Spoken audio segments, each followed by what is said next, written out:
Welcome. If you want to change your default application on your Motorola Moto Z, open the settings.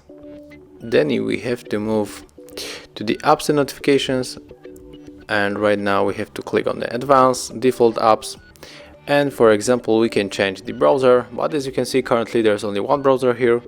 So we can go to the Google Play Store and download the other browser from the other company, and just let me insert my email and the password of the Google Play.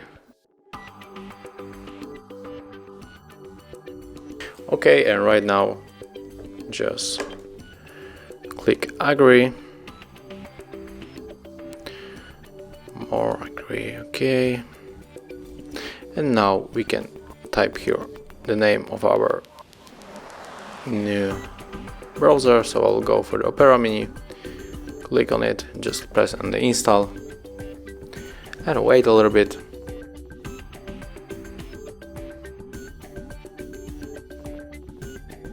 And right now when we are going back to the settings and enter the browser app again, now we can choose between the Opera and the Chrome.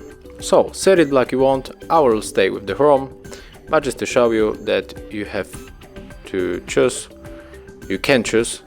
I download the second application, and this is how it looks on the Motorola Moto Z. Thank you for watching, leave thumbs up, comments and subscribe to our channel.